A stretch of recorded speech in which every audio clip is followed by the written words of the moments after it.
How you doing? It's an update on a miniature maple tree composition that I did of a small forest grouping. Let me give it a quick spin. So I put this together on about April 29th, and as you can see, it's very much alive. So in this particular composition, I have, I'll point them out, I have 3 cuttings with 1, 2, 3. This particular cutting here, I'm waiting for it to see if it's going to, if these buds here are going to sprout before I cut it. Right now, I plan on removing at either half the length, or I'm going to remove this entire length down to where this canopy is just above this stone that's here. I'll zoom in here, let you see on this particular leaf right there that I'm touching. You can see there's some browning here. I had another leaf that had a little of this browning, and what I ended up doing is I cut it off. I have about 4 leaves, so as I was saying before I move on from that, I plan on removing most of this length here because I don't want it any taller than this original canopy, but I'm waiting to see what's going to happen at this node right here, because this node appears to have leaves that are about to sprout, and I don't want to be hasty in making this cut until I see what it'll look like instead of being cut off at that level. Let me give you an example. I can put up a white card so we can see what it looks like without. So we take away that, and this is why I didn't, because it really changes this composition without that stem. So I was thinking it might look more symmetrical at that point. So I'll give those leaves time to come out, and so that I can see what it'll look like. I have cut off one. You can't see where the cut was made. It's just too difficult from that angle.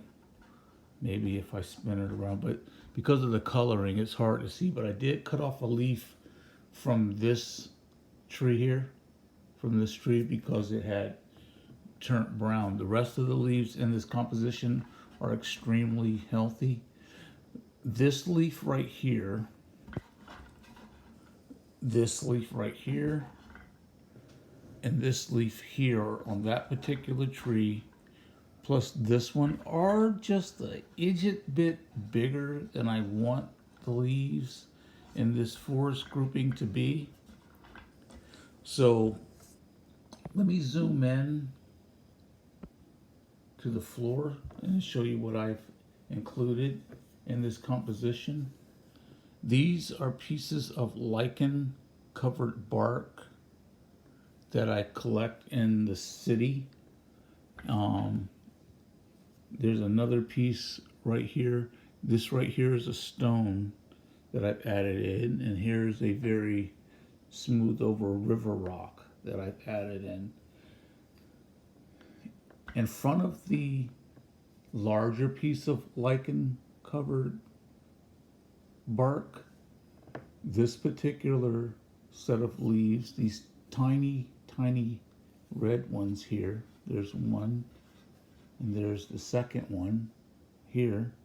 Those just came out a few days ago, and you can see here there's a bud here that looks like it's trying to do something, and with this particular close-up you can see the buds here that I said I was waiting for before I make my next cut. So in doing these cuttings, let me tell you, many times what will happen is will get I'll get a sprout like here. So let me turn it. This particular leaf grew out. Its partner is still right there, like a little baby leaf. You see it? Right. Oops, I hit it kind of hard. Right there. Now with this particular um, grouping, when I first put it into this pot and I set it outside, it's very windy here and they would be shaking and shaking. Now I can tell that the roots of this grouping have really grown out, because now if I tap this, you see how sturdy that is? Tap this and see how sturdy that is? And tap this one. Very, very sturdy. I can feel that they've really started to grow into this pot. So I'm very happy with that. The only thing I'm trying to do now is exercise some patience as I let this grouping age into this pot. Here, I'll pick it up so you can get a feel of just how small it is. There it is in my hand. And allow these to really get firm in the pot, and hopefully I can get some more leaves here so I can see what they'll look like at this height before I make any more movements. But for now, the plan is to let it leaf out, make it through the summer, and as I work on figuring out its final design. The only serious cut that I made is when I first put this composition in the pot. I had to chop this cutting down because it had a really wicked looking top that was taking away from the aesthetic of the composition. But this is pretty much it. I just want to do a quick update to show that this grouping had survived the potting.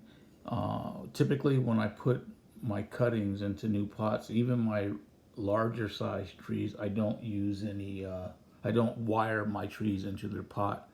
I let them grow in themselves, and it's worked out pretty well. So hopefully this red maple grouping, this miniature red maple grouping will turn into something for me.